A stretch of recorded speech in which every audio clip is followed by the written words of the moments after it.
ഇതിൻ്റെ ഒരു തേനീച്ചപ്പെട്ടിയാണ്. നമ്മളിപ്പോൾ ഇതിനകത്തൊരു നാടനീച്ചയെ ഞൊടിയനീച്ചയെ നമ്മൾ നിലനിർത്തിയിരിക്കുകയാണ്. അവന് എങ്ങനെ ഉണ്ടെന്ന് നമുക്ക് പെട്ടിയൊന്ന് പരിശോധിച്ച് നോക്കാം. രാവിലെ ഈച്ചകൾ വളരെ ആക്റ്റീവായിട്ട് നിൽക്കുകയാണ്. പൂമ്പൊടിയും തേനും ഒക്കെ കൊണ്ടുവരുന്നുണ്ട്. മിനിഞ്ഞാന്നിവിടെ കാപ്പിയൊക്കെ പൂത്തിരുന്നു. ഇപ്പോൾ ഇതിനെ കോളനി പിരിച്ചു വെച്ചിപ്പം 2 മാസം കഷ്ടിയായിട്ടുണ്ട്.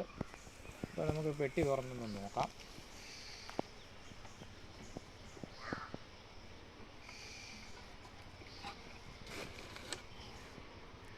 ഇപ്പം ഫീഡിങ് ട്രേ എടുത്ത് മാറ്റുവാണ്.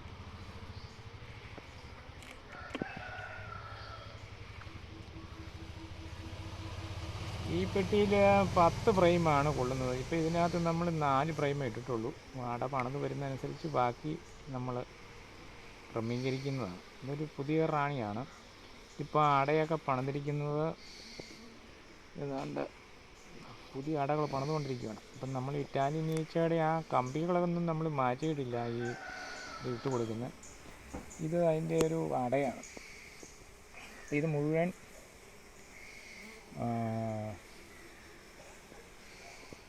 വേലക്കാരി ഈച്ചയുടെ ബ്രൂഡ് തന്നെയാണ്. ഇപ്പോൾ ഇത് ഒരടയല്ല, ഇത് 2 അടയാണ് അവർ പണിതിരിക്കുന്നത്. നമുക്ക് നോക്കുമ്പോൾ അറിയാം. ഇതിപ്പം 2 അടയിലും ഇതിപ്പോൾ ഏതാണ്ടൊരു 3-4 കിലോ വെയിറ്റ് വരുന്നുണ്ട്. ഇത് നിറച്ച് പണിത് വരുന്നതേ ഉള്ളൂ. പണി നടന്നുകൊണ്ടിരിക്കുകയാണ്. സൈഡോട്ടുള്ള പണികളും നടന്നുകൊണ്ടിരിക്കുകയാണ്. ഈ 2 അടയെന്ന് ഇതാണ് ഇതിൻ്റെ റാണി ഇരിക്കുന്നത്. റാണിയെ നമുക്ക് കാണാവുന്നതാണ്. റാണി മുട്ടയിടാനായിട്ടുള്ള പരിശ്രമത്തിലാണ്. ഒരട ഒരു സെല്ല് നോക്കിക്കൊണ്ടിരിക്കുകയാണ്.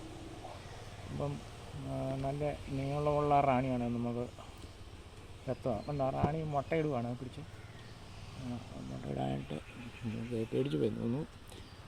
അപ്പം റാണി മുട്ടയിട്ടുകൊണ്ടിരിക്കുകയാണ്. നമുക്ക് ഇതിപ്പം ഇതിൻ്റെ ഇടയ്ക്ക് നമ്മൾ ഒരട ഇട്ട് കൊടുത്തിരുന്നു. അത് പണിതുകൊണ്ടിരിക്കുന്നത് നമുക്കൊന്ന് നോക്കാം.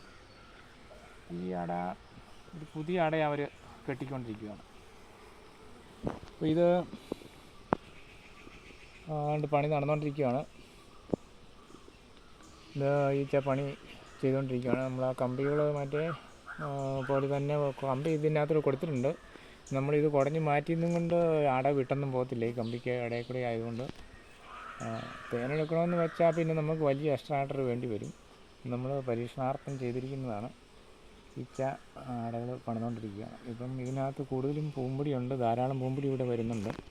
അപ്പം ഈ അട തീർന്നുകൊണ്ടിരിക്കുകയാണ്.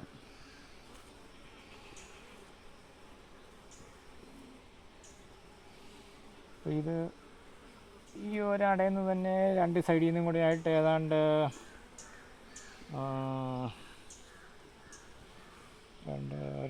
ഒരു സൈഡിൽ നിന്ന് ഒരു 1500 വെച്ച് കൂട്ടിയാൽ നമുക്ക് 6000 ഈച്ച ഇതോ ഒരു 21 ദിവസം ആകുമ്പോൾ ഇതിനകത്ത് നിന്ന് ഇറങ്ങിയേക്കും. അപ്പം 21 ദിവസം ആകുമ്പോഴത്തേന് 6000 ഈച്ച വന്നു കഴിയുമ്പോഴത്തേന് നമുക്ക് 2-3 അടകൾ പിന്നെ പെട്ടെന്ന് പണിത് വെക്കും.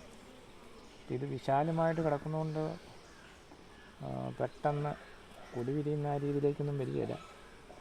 നമ്മൾ ബാക്കി കാലി ഫ്രെയിം കൂടെ ഇട്ട് കൊടുക്കാനുണ്ട്. ഈ അട പണി തീർന്ന് കഴിയുമ്പോൾ നമ്മൾ ബാക്കി അടകളും കൂടെ കാലി ഫ്രെയിം കൂടെ ഇട്ട് കൊടുക്കുന്നതായിരിക്കും. രാവിലെ തണുപ്പായതുകൊണ്ട് അവരിച്ചിരി ഇതായിട്ടിരിക്കുകയാണ്.